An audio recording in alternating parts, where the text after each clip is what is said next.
Hello, everybody, and welcome to The Wild, Wild Death, the show where we talk about all the ways one can bite the dust in the Old West. Each week, we spin the wagon wheel of untimely demise, and whatever manner of death it lands on, we're gonna tell you a story about it. My name is Jack James Busa. I'm Susan Busa-Leshner. I'm Leslie Sidali. Hi, guys. I'm happy we're doing this. Before we started recording, Mom, you were saying you love doing these, and I like doing them as well. I do love them, yeah. So let's get started. Let's see what the story is for today. Leslie, would you please do the honor of spinning the wagon wheel of untimely demise? Absolutely. Here we go. Oh. Spinning, spinning, spinning. All right. It looks like today it's death by steam engine. Okay. And I've got a story. What if somebody had a wild idea? What if tens of thousands of people crowded together to see it? What if that wild idea went horribly wrong? This is the story of the crash at Crush. In 1896, the Missouri-Kansas-Texas Railroad had a couple of problems. This railroad company was known by its nickname, the KT, for Kansas-Texas. The KT Railroad was in the middle of constructing a new route between Dallas and Houston. Now, railroads had rapidly expanded in the last couple of decades. There were tracks in every state and just about every town, so the KT needed some real publicity to get folks to ride this new route. In addition to that, the KT was retiring some old steam locomotive engines. The people at the railroad wanted to sell them, but as the U.S. was struggling to recover from a recent financial depression, there wasn't a lot of buyers for old steam engines. So, to recap, first, the KT Railway needed to let customers know about the new route between Dallas and Houston, and second, they needed to get rid of old steam engines. What to do? So this is when an assistant to the vice president of the railway, a man by the name of Willie Crush, puts forth an idea. Now, Mr. Crush knew that the Columbus and Hocking Valley Railroad Company had recently staged a train wreck stunt, and 20,000 spectators had bought a ticket to see it. Now, 20,000 ticket-buying customers sounds great to the executives at the KT. They signed off on doing a train crash of their own. Okay. This Mr. Crush was a friend of the legendary circus showman P.T. Barnum. That's the guy, the three-ring circus guy. Yeah. And he's picked up a few ideas from him. It's important to always listen to your carny friends on coming up with capitalist ventures. The KT Railroad wasn't just going to stage a crash. They were going to build an entire town to host the event, and this town would exist for just one day. They picked a place about 3 miles outside of the tiny town of West near Waco, Texas. Of course it was in Texas, right? Yeah. Preparations swung into gear. A 4-mile section of standalone track for the engines was laid. 2 wells were dug and 2 telegraph platforms were put together. A whole midway, carnival games, and stands for food was erected. There were bandstands, pulpits for sermons, and a real working jail. 300 special police were brought in for this event, and naturally, Willie Crush named the mini-town Crush after himself. Of course he did. Yeah, that's such like a dude thing to do. Like, I got a great idea. We're gonna put 2 trains on a track. They're gonna hit each other. It's gonna be awesome. And you know what'll make it more awesome? If you name it after me. It's interesting that his boss were like, yeah, let's name it after you. And then there were the stars of the show. 2 huge steam engines. Train engineers were consulted. One engineer brought up the idea that one of the boilers could possibly explode on impact, but the others assured Crush the boilers on steam engines were designed to resist ruptures and that even in a very high-speed crash, they were unlikely to explode. They said what he wanted to hear, so they went ahead. Yeah. Now, here's my question. You know how they have to get rid of steam engines? Yes. How does crashing them together get rid of them? That's what I thought too. It sounds like more of a mess to pick them up than it is just to send them off to another country or something. Like, no, we'll explode. Get the broom. Also, I have a question. What is with the fake jail? Why the fake jail?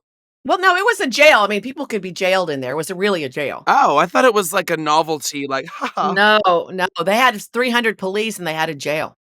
Yeah.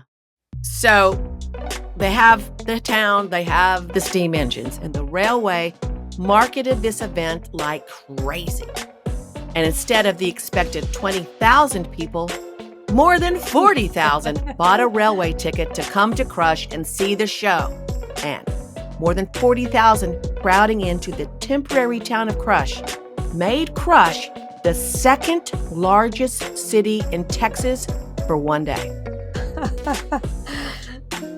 What year was this? 1896. So, before the steam engines even started moving, this was already a massive financial success. Oh, no. I know y'all listening can't see my mom's face, but I'm nervous to see what happens.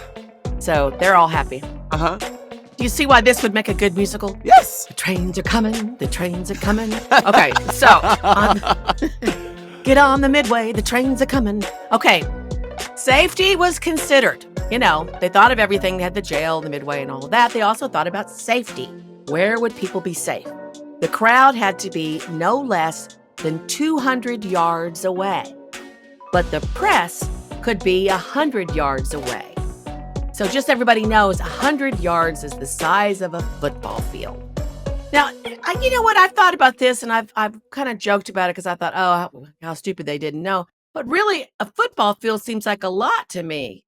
You know, if there was 2 of them, that would seem like a lot. Yeah. If somebody told me that amount of distance, I'd be like, yeah. I would be like, where are the big screens? We're not going to be able to see anything. It's too far. Leslie would not have done well in 1896. She's like, what do you mean? There's no television? Hence why they were there. Okay, so on the day before the exhibition, railroad officials staged a speed test of the engines. And this was so they'd know exactly where on the track the trains would collide. Each engine was 35 tons all by themselves, each one. And then 6 boxcars were also connected behind each engine. And instead of the couplers they normally use to link the cars were chained together to prevent them from coming apart during impact. Whoa. On top of this, each one of the boxcars was filled with railroad ties. Genius. It's the day, September 15th, 1896. The crowds are there. The midway is humming. The preachers are preaching. The revelers are reveling. And some of them are probably being thrown in that jail. Excitement is in the air. And if you're in Texas, you know it's hot as shit. It's really hot, right? September. The crash itself was delayed for an hour because the crowd resisted being pressed back by the police to the safe distance of 200 yards. At about 5 p.m., the 2 trains, with the cars loaded with railroad ties, slowly met in the middle of the track to be photographed. Then they rolled back to their starting points at the opposite ends of the track. Crush, riding on a white charger, signaled the start of the main event. Steam whistles blew, and the train started rolling down the track. He's like, aha! Oh my god. This guy Crush is like, we'll name it after me, and I'll come in on a big white stallion, because I rock. Okay, he's come out on the white charger and all of that. All right, let the crash begin, or whatever the heck he said. So, the engineers and the crew aboard each train opened the steam to a prearranged setting, rode for exactly 4 turns of the drive wheels. Then, as the train picked up speed, the engineers and the crew jumped off. Oh god. Trains shot forward on the You're track. making me so nervous. I know. Each train reached a speed of about 45 miles per hour, but some observers thought that it was going a lot faster. And then the trains collided. And both steam engines did exactly what the engineer said they would not do. They completely exploded. Debris was flown hundreds of feet into the air. The crowd panicked. A heavy smokestack was blasted skyward, fell on everybody. 2 heavy trucks were lifted off the ground by the concussion. They're screaming and yelling. Oh my gosh. Later on, a Confederate veteran who was present later told the newspapers that the scene was like a Civil War battle with people falling all around him. There is an amazing photograph of the moment of impact by a Waco photographer named Jervis C. Dean, and it's going to be on our site. It's really something to see. It's an incredible photograph. So wait, everyone's lined up like, here it comes, like, woohoo, and then they hit, and then utter pandemonium ensues, and the one engineer who said this is a bad idea is sitting 500 yards away going, you should have listened to old Eugene. Told you so. Yeah. But the thing is, he said only one of them might. Wait, was there, it was like, okay, I'm like picturing the scene. There's like fire and combustion and like heavy metal flying everywhere. Everyone's running around in their like petticoats. Yes, so then what goes down? Okay, so in the mayhem, 2 people died, and at least 6 other people were seriously injured by flying debris. Now, there was a teenager named Ernest Darnall who was sitting in a mesquite tree at the time of the impact. He was killed instantly. Oh my God. He was in the 200-yard area, right? So there, Jervis C. Dean, who was the photographer, was in the 100-yard area. And seconds after he took that amazing photo of the trains colliding, a flying bolt tore out his right eye. But before he went to the hospital, Dean gave his 2 brothers detailed directions on how to take care of his photos. And then I guess he went off to have his damaged eye removed. The railway tried to get in there quickly to remove the larger wreckage, but as usual, souvenir hunters, the thing that blew up, everybody went, and run right back in to swarm over the site and carrying off most of the remains despite burning their hands on the shrapnel. Why? Souvenirs. It's like a Simpsons episode, like, whoa, they run away. Everybody back! And they all grab this like burning hot pipe. Why? Because that is a common thing in America. Something terrible happens, we all go, and then we go, let's get a souvenir. So they swarm over, they carry off most of the remains, burning their hands on the shrapnel. But here's the thing, that helped get rid of those locomotives, which solved one of the problems that the KT Railroad had in the first place. Success all around. Okay. Problem solved. Yeah, problem This solved. is a really long way about it, but yeah, I guess they got the job done. The KT Railroad had to settle massive amounts in financial settlements, which they paid in cash and lifetime railroad passes. In other words, I know we killed your son, but you can ride the railroad for the rest of your life. Oh, okay. Sounds like a good deal. Yeah. But for example, Dean, the photographer, received a $10,000 settlement, which is something like $310,000 in today's money, and a lifelong pass to ride the Katy line. He went right back to work, bought a newspaper ad which read, in quote, "Having gotten all the loose screws and other hardware out of my head, am now ready for all photographic business," end quote. Wow.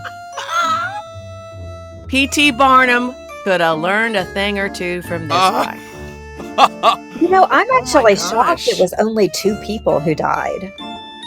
Well, yes, but there was a lot of people that were injured and stuff. Yeah, it could have been way worse. This guy, Dean, shot photographs until 1901. I'm sure they were saying, the people at K2 like, well, it could have been a whole lot worse. I thought a whole bunch of more people would have died. And we got rid of our stuff. So wait, hang on. So this is happening. Mr. Crush, in all of his glory, comes in on the white horse to like, we are the champions or something, wearing, in my mind, a rhinestoned like Liberace cape. And a giant, like whatever. So he's like, I am the greatest thing that ever happened. This goes down What does is he like, He was fired the evening of the crash. Oh. But the KT Railroad saw an immediate surge in business and rehired him the next day. Wow. And then he got a bonus for all the attention he brought to the railroad, and he worked for the company for 57 years until he retired. America, baby. Yeah, I don't know if he got to keep the The horse. land of opportunity. Yeah. Yeah, it's like, I know you killed 6 people, but we made a lot of money, so you're fine. You can come back. You're good. We're just gonna fire you for show, but this is no worries. Pretty much, that's pretty much right. And you're right. I mean, I guess it could have been worse, but I mean, 6 dumb. people died. Or how many people? 6 or 2 people died? 2 people died and a whole bunch of people were- died. And they're like, ooh, okay, we're gonna fire you for a day, but don't worry, girl. It's gonna be You know what? I'll bring you back. I think injury, though, is interesting because injury just says, oh, right? But injury could have been really something significant to where you're impaired for the rest of your life. Okay, so in the crowd, there's rumor that was in the crowd was the famous ragtime composer Scott Joplin. And they said that he was in the crowd because he composed a march after this called the Great Crush Collision March. And despite the catastrophe of the crash and crush, KT Railroad prospered into the first half of the 20th century. And I heard that right after this, Texas outlawed train crashes, these staged crashes. But they continued on into the 20th century, particularly the 1930s, and they became an element of mass public amusement for a while. In 1976, the Texas Historical Commission erected a historical marker, which is number 5,315, a few miles from the site in West Texas. Now, these days, the town of Crush is no longer there, and the city of West is famous not for a train crash, but for its bakeries. So, if you go out to see where this all happened, be sure and stop with one of the bakeries in West and get some kolaches. It's not as exciting as a train crash, but they're delicious and they won't put your eye out. If you want to know more about this story, please visit the links in our show notes and follow us on social media at The Wild Wild Death. Thanks for listening. See you next time. Adios, muchachis. Mwah.